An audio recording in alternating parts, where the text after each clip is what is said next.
Hello and welcome. My name is Sri. I'm a yoga teacher and a motivational speaker at Yoga Point. Be your better self. So today I'm going to speak about a very intriguing topic. It's called how to destroy your enemies without lifting a finger. So how do we do this? Firstly, I must mention that this technique is not something which I have invented. This technique has been invented and used by great beings who walked on this planet for thousands of years with great success. All I'm doing is sharing this technique with you so that you can make your life more than what it is. You can live your life to its fullest potential. So, what does knowing this technique do to you? Firstly, it will open many doors. You will reach a situation where you'll make more friends and less enemies on the way. So this is very important for you to know this technique, and hopefully you get to use this as soon as possible. So before I dive into the technique, so let's look at what are the reasons why enemies are created in the first place. So the first thing is we have to learn that we have to know that the greatest problem on this planet is fear. So fear is a four-letter word. Fear is the reason why enemies are created.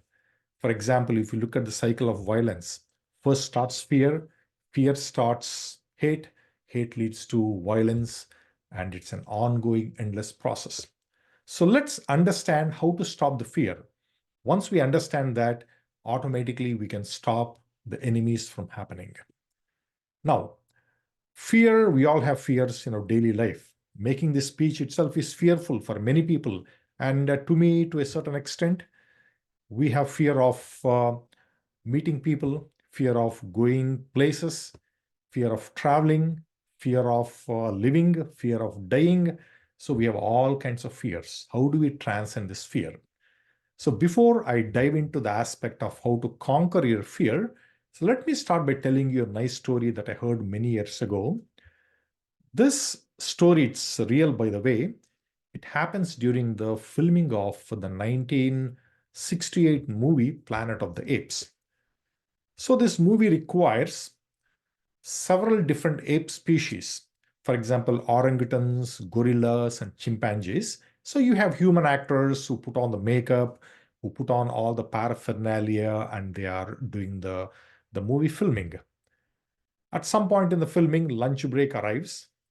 Everyone breaks for lunch, and the director notices something very curious and something amusing at the same time.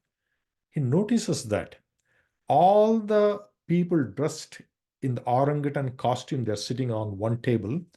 All those gorilla costumes, they're sitting at another table. All those dressed as chimpanzees at another table. And all those who are playing the human actors, they're sitting on another table. He notices that they would not mix with each other for the rest of the filming until the filming is over. So, as amusing as this incident sounds, it also points to the deep nature of fears inside us. You can clearly tell that fear is something that genetically coded inside us. Perhaps this genetic nature of fear helped people 10,000 years back when we are all living in caves, when we are all living as tribes. So, this aspect of sticking together, birds of the same feather live together, probably it helped them save their lives. But today, in the 21st century, we are all people from diverse backgrounds living together. People are constantly moving, traveling, they're emigrating, they're immigrating. We are working with people from different backgrounds, meeting at schools. So we cannot afford to live in fear anymore. This very aspect of people who do not look like us is what that causes fear in the first place. Then the question becomes, how do you handle these fears? How do you drop that mask? How do you look beyond the mask, which is our human body? So let's do two thought experiments, shall we? So the first thought experiment, think of a person or a group of people who you cannot get along with at all. You cannot even stand their very presence. Think of them for a second. Now, think of yourself as being born in their family and that person being born in your family. What do you think happens? The immediate outcome is that the people who you saw as your family and friends, they have become your enemies. The people who you saw as your enemies have become your family and friends. So this is the greatest realization when you really understand what happens when you move, when you look at people from a different point of view. Second thought experiment. Think of yourself as having no body at all. Imagine you are a speck of dust floating through the air. So how many enemies do you have? Zero. Because you have no body in the first place. There is no reason for you to have enmity with someone. You have no race, you have no gender, you have no nothing. So what does this tell you? So this clearly tells us that our body is the source of all fears. Our body is the reason why we have enemies in the first place. If you can understand this simple thing, you'll have done your task half the way of destroying your enemies. Knowing this, knowing the truth, so let's explore what is our body in the first place.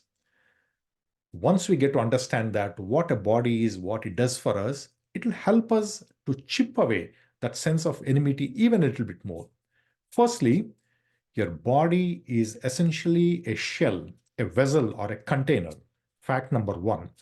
What does it do? It helps you contain all your organs, your viscera, your body fluids, everything in one compact place. This is the reason why you can easily go to your neighbor's home, knock on their door, and ask them to borrow your lawnmower or whatever. This is also, your body is also the reason why you can travel million miles to the moon and come back in one piece. Your body is the reason why you can easily travel across wherever you want, but a snail or any of the creatures with their own body takes half a day to travel from one end of the road to the other end. So this is the amazing things about our body. The only question is, are we using it for the purposes it's designed to? Are we using it to mock people, troll people based on how different they look? Now, coming back to the second point, fact number two, your body is the only connection to the external world. Think of this for a second. The five senses which comes with your body helps you interact with the world, whether your sight, seeing, tasting, touch. Without this, without these five senses, without having a body, there's no difference between you and a speck of dust floating through the air. The external world simply disappears. You become nothing. So this is another amazing thing about the body. It helps us to interact and know this world that we live in.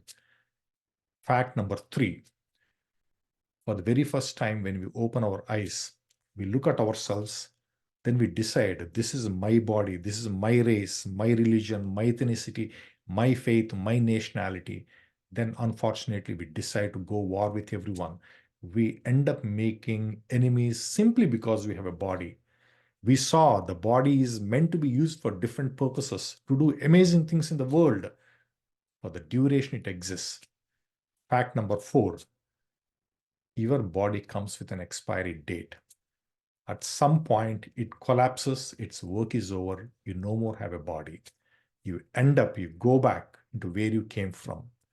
So the question is, our bodies serve an important purpose, but we are using it for the purpose it's not meant to be.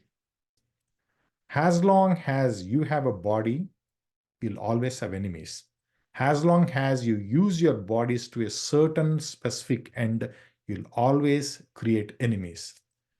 Conclusion number two, your enemies exist simply from the point of view. Where you stand and how you view another person is how your enemies are created. Where that person stands and how they view you is how enemies are created for them. So the only question is, how do we stop creating enemies based on what we read, what we see on the news? How do we transcend this fear process? So I do teach various techniques to my friends and on my YouTube channels. But I'll share two of them with you today, two important ones. So the first technique that's very useful for you will be living in the moment. So what does living in the moment means? It simply means that you do not you do not allow your fears to keep going back to the past and creating bad memories. You do not allow your fear to push you to the future where you again end up creating anxiousness and anxiety in the future. You force yourself to live in the moment. As long as you're living in the moment, you are creating good memories. You're not creating any enemies. You're creating more friends. So that's important to remember. Live in the moment and always tell yourself, if you ever see an impulse, if you ever see any news that creates panic and fear inside, tell yourself, I'm not the body, I'm not the mind. As we saw in the previous segment, you're not the body, you're not the mind. So when you say that to yourself, you feel more restful, you feel more rested, you come back to the present moment. And second great technique to remove the fear is always find a way to conquer the fear. And you can conquer the fear of the other only by mixing with other. What this essentially means is always strive to meet people who do not look like you, who come from different diverse backgrounds, who do not belong to the same group or circles which you normally move in. So essentially, you're doing two things. You're helping the other people conquer their fear of you, and above all, you are helping conquer the fear of the other inside you. So you are the biggest beneficiary of this method by moving around, interacting with people from outside your circles. Join community groups, get to know people, understand how their life works. What is it that makes them tick? What is that makes them move forward? What are the difficulties they have in their life? And you'll see that how much similar your life and their life matches. So as long as you do this, you'll have conquered this fear to a very great extent. So the conclusion of this speech is just this. The trick to destroying your enemies without lifting a finger is simply by killing the enmity that exists. As long as you view another person beyond their body and beyond their appearance, you'll have killed your enemies. Now, having said this, always remember that we are more than our body. Our body dies with us, but we are all eternal beings with great humanity that exists in all of us.